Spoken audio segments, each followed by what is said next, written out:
გამარჯობათ, ვაგრძელებთ ევროპის ქვეყნების დემოგრაფიული ვითარების მიმოხილვას.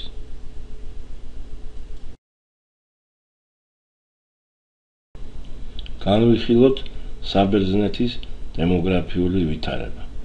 გარკვეული ცვალებადობის მიუხედავად, საბერძნეთის მოსახლეობის რაოდენობა საკმაოდ ნელა მატულობს, განსაკუთრებით 2000-იან წლებში. გაეროს ექსპერტების აღრამით მოსალოდნელია, რომ 2025 წლიდან მოსახლეობის რაოდენობის მატებას კლება შეცვლის და 2050 წლისათვის საბერძნეთის მოსახლეობის რაოდენობა დაახლოებით იმდენივე იქნება, რაც 2000 წელს იყო. ახალგაზრდა მოსახლეობის წილი საბერძნეთში კლების ტენდენციით ხასიათდება, ხოლო 65 და უფროსი ასაკის მოსახლეობის წილი ზრდის ტენდენციით. 1950-იანი წლების მეორე ნახევარში საბერძნეთი უკვე დემოგრაფიულად დაბერებული იყო, თუმცა დემოგრაფიული დაბერების პროცესი შემდგომში უფრო აქტიურად მიმდინარეობდა და სადღეისოდ დემოგრაფიული დაბერების საკმაოდ მაღალი დონეა. მომავალში დემოგრაფიული დაბერება კიდევ უფრო მაღალ დონეს მიაღწევს გაეროს ექსპერტების აზრით. რაც შეეხება შობადობას, გარკვეული ცვალებადობის მიუხედავად 1950-1980 წლებში შობადობის დონე უზრუნველყოფდა თაობათა ოდნავ განახლებას მაინც. 1980-იანი წლების დასაწყისში შობადობის დონე მკვეთრად შემცირდა და ამ დროიდან ის ვერ უზრუნველყოფს თაობათა განახლებას. მართალია, სადღეისოდ შობადობა უმნიშვნელოდ გაიზარდა და მომავალში ვარაუდობენ მის რამდენადმე ზრდას, მაგრამ ეს მატება არც მნიშვნელოვანი იქნება და არც არსებითი და საკმარისი არ აღმოჩნდება თაობათა განახლებისათვის, როგორც ჩვენ ამას ვხედავთ მოყვანილ ცხრილში გამომდინარე კიდაც შობადობის ჯამობრივი კოეფიციენტიდან. მოკტაობასთან დაკავშირებით შეიძლება ითქვას, რომ უკვე განსახილველი პერიოდის დასაწყისიდან მოკტაობის საერთო დონე საბერძნეთში მატულობდა, რაც დემოგრაფიული დაბერების პროცესის გავლენის შედეგი იყო. 1990-იანი წლების მეორე ნახევრიდან, უფრო ზუსტად თუ ავიღებთ 1998 წლიდან, უკვე მოკტაობა აღემატება შობადობას. საბერძნეთში ჩვილთა მოკტაობა საკმაოდ დაბალ დონეზეა, თუმცა საკმაოდ მაღალი იყო, როგორც ხედავთ, განსახილველი პერიოდის დასაწყისში და შემდეგ დაიკლო, დღეს დაბალია და მომავალში კიდევ რამდენადმე მაინც შემცირდება. სიცოცხლის საგრძელობას ზრდის ტენდენცია ახასიათებს, სადღეისოდ ის საკმაოდ მაღალია და მომავალში კიდევ უფრო გაიზრდება. მოსახლეობის ბუნებრივ მატებასთან დაკავშირებით. მოსახლეობის ბუნებრივ მატებას კლების ტენდენცია ახასიათებს, ხოლო 1998 წლიდან, როგორც ზემოთ ითქვა, მოსახლეობა ბუნებრივი გზით კლებას იწყებს. ამასთან, თუ დღემდე აღნიშნული კლების სიდიდე მცირეა, მომავალში მას ზრდის ტენდენცია ექნება, როგორც ხედავთ, მოტანილი ცხრილიდან. 1980-იანი წლების დასაწყისიდან საბერძნეთში დამკვიდრებას იწყებს მოსახლეობის შეკვეცილი აღწარმოების რეჟიმი, რომელიც განსახილველი პერიოდის ბოლომდე იქნება გაბატონებული. მოსახლეობის აღწარმოების რეჟიმის ეკონომიურობა საკმაოდ მაღალია საბერძნეთში და უახლოეს მომავალში ვარაუდობენ, რომ კიდევ უფრო გაიზრდება ეს მოსახლეობის აღწარმოების რეჟიმის ეკონომიურობა და ასეთი მაღალ დონეზე იქნება განსახილველი პერიოდის ბოლომდე. საერთაშორისო მიგრაციასთან დაკავშირებით უნდა ითქვას, რომ 1970-იანი წლების მეორე ნახევრამდე საბერძნეთისათვის დამახასიათებელი იყო მიგრაციის უარყოფითი სანდო. ამას ჩვენ ვხედავთ მოტანილი ცხრილიდან ნათლად. 1970-იანი წლების მეორე ნახევრიდან მდგომარეობა იცვლება და უკვე შემოსულების რაოდენობა ჭარბობს გასულებისას.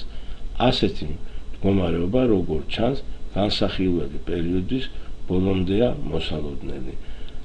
ამასთან ვარაუდობენ გაეროს ექსპერტები, რომ მიგრაციის კვოტა თვითონ კიდაც ქვეყნის ხელისუფლებიდან გამომდინარე სადღეისოდ ესეა მიჩნეული, რომ 30,000-ით განისაზღვრება და დღევანდელი შეხედულებით მომავალშიც ასე სიდიდის არის მოსალოდნელი.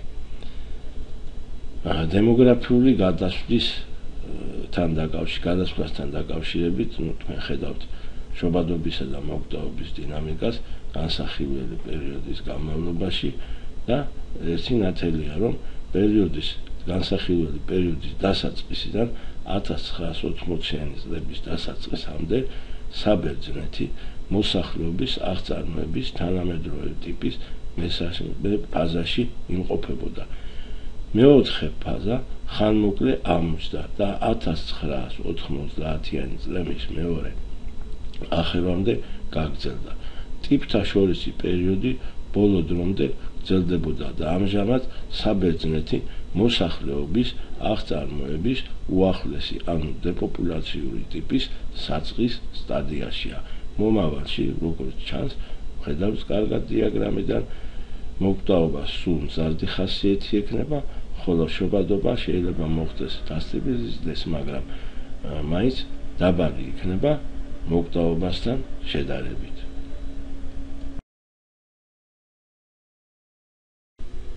სერბიის მოსახლეობას რაც შეეხება. სერბიის მოსახლეობის რაოდენობის მატება დიდი არ იყო განსახილველი პერიოდის დასაწყისშიც. შემდეგ ის მცირდება, ხოლო 1990-იანი წლების მეორე ნახევრიდან მოსახლეობის მატებას კლება ცვლის. 1990 წლამდე მოსახლეობის რაოდენობის ფორმირების ძირითადი კომპონენტი ბუნებრივი მატება იყო. 1990-2005 წლების პერიოდში ძირითად კომპონენტად მიგრაცია გვევლინება, ხოლო შემდეგ ისევ ბუნებრივი მატება, უფრო სწორედ ბუნებრივი კლება. ამის შედეგად უკვე 2000 წლისათვის წინა პერიოდთან შედარებით მოსახლეობის რაოდენობა შემცირდა. აღნიშნული დროიდან სერბიის მოსახლეობის რაოდენობა სულ უფრო მცირდება. განსახილველი პერიოდის ფარგლებში ახალგაზრდა მოსახლეობის წილი 1960-იანი წლებიდან იწყებს კლებას. აღნიშნული კლება თანდათან მიმდინარეობდა. ამავე დროს გარკვეული ცვალებადობის მიუხედავად თანდათან მატულობდა 65 წლისა და უფროსი ასაკის მოსახლეობის წილი. მომავალში ახალგაზრდა მოსახლეობის წილი თანდათან შემცირდება, ხოლო 65 წლისა და უფროსი ასაკის მოსახლეობის წილი საგრძნობლად გაიზრდება. ჩვენ მოცემულ ცხრილში ვხედავთ, როგორც სერბიის მოსახლეობის რაოდენობის შემცირებას, სულ კლებადი ხასიათი აქ ვხედავთ, ხომ? და ასევე დემოგრაფიულ დაბერებას და ახალგაზრდა მოსახლეობის წილის კლებასაც. შობადობასთან მიმართებაში შეიძლება ითქვას, რომ უკვე განსახილველი პერიოდის დასაწყისში შობადობის დონე სერბიაში არ იყო მაღალი. ამასთან ის კლებას განიცდიდა. 1975-1985 წლებში შობადობის გარკვეულ დონეზე სტაბილიზაციას შემდეგ პერიოდში მოხდა მისი ისევ შემცირება. 1990-იანი წლების დასაწყისიდან შობადობის დონე საკმარისი არ არის თაობათა განახლებისათვის. ამასთან შემდგომ პერიოდში დღემდე შობადობამ კიდევ დაიკლო. გაეროს ექსპერტების პროგნოზით მომავალში მოსალოდნელია შობადობის უმნიშვნელო ზრდა, მაგრამ დონემდე, რომელიც ასევე საკმარისი არ იქნება თაობათა განახლებისათვის, ხოლო სადღაც ვარაუდობენ, რომ 2035 წლიდან მოხდება შობადობის ჯამობრივი კოეფიციენტის სტაბილიზაცია ერთ დონეზე 1,85 მიასედის კერძო დონეზე, რომელიც ბუნებრივია საკმარისი არ არის თაობათა განახლებისათვის.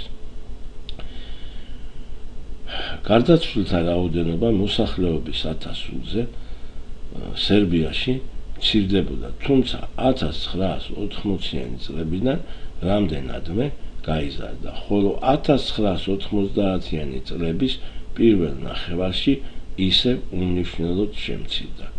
შემდეგ პერიოდში მოკვდაობის საერთო დონე თანდათან სულ ზრდას განიცდის, რასაც დემოგრაფიული დაბერების პროცესი განაპირობებს.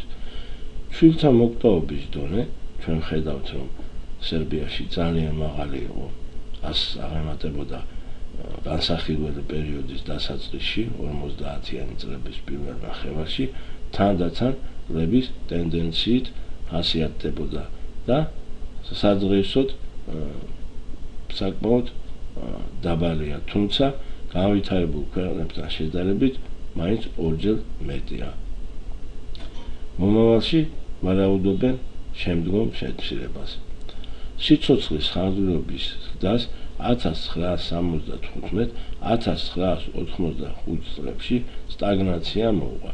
შემდეგ წლებში სიცოცხლის ხანგრძლივობის მატება საკმაოდ ნელა მიმდინარეობდა. რაც შეეხება ბუნებრივ მატებასა და აღწარმოებას. ბუნებრივი მატება მუდმივ კლებას განიცდიდა და სადღეისოდ მატება უმნიშვნელო კლებამ შეცვალა, რომელსაც ადგილი როგორც ჩანს მომავალშიც ექნება ამასთან მეტი სიდიდით დღევანდელთან შედარებით. თაობათა განახლების ინტენსივობა კლებას განიცდიდა, რის შედეგადაც 1990-იანი წლებიდან მოსახლეობის გაფართოებული აღწარმოების რეჟიმი შეკვეცილით შეიცვალა. ეკონომიურობას რაც შეეხება მოსახლეობის რეჟიმის აღწარმოების ეკონომიურობას, იგი საკმაოდ მაღალია სადღეისოდ სერბეთში და რამდენადმე კიდევ უფრო გაიზრდება, თუმცა მოხდება მისი მაღალ დონეზე სტაბილიზაცია განსახილველი პერიოდის ბოლომდე.